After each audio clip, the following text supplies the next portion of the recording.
And I said that, you have to take into account their needs plus the limitations of the software, and generally we can come up with a good solution. Did you hear about the part about asking the right questions? Yes. Okay, there you go. Gotcha. Okay. And so a lot of that goes back to communication and just having open channels of communication with all the different people involved, all the stakeholders. But I think communication in the real world, that word in itself is almost abrasive to doctors.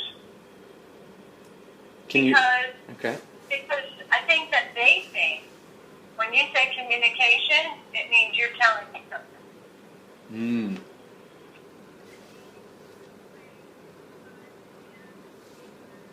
And I think that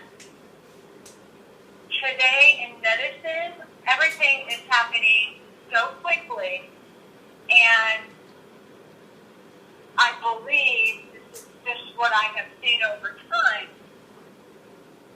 Even though we say we're communicating, and we communicate in 15 different ways, nobody's reading it.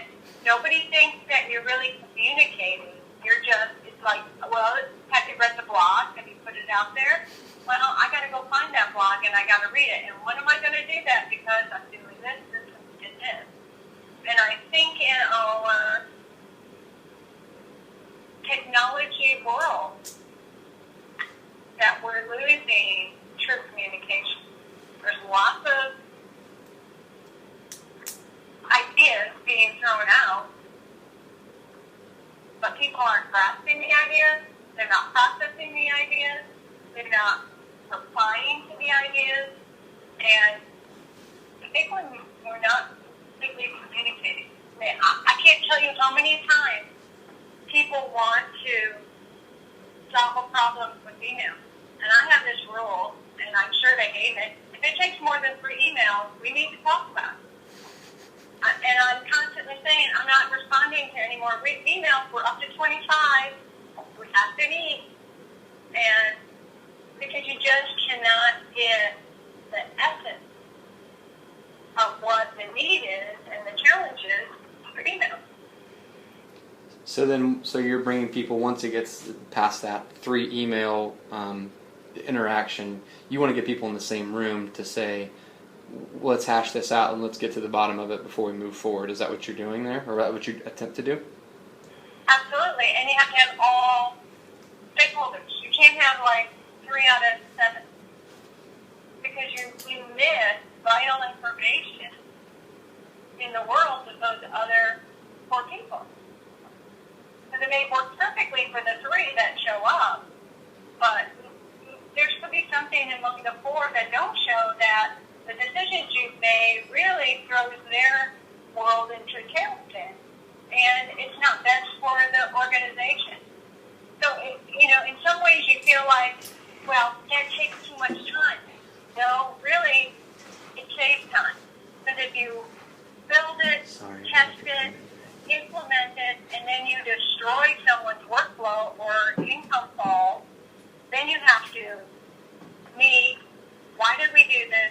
What happened? How do we fix it? So you're doing it all anyway. You're just doing it after you spent all that other time building, and then you make people unhappy, and you have to back it out and rebuild it. So it saves time in the long run. It sounds like it takes more time, but it doesn't. So would you say that... Hey, can you hold on for... Yeah, perfect. She's putting on. I'm gonna do it. Jason was in here this morning, so I was like, one time I need his office. Yeah, right.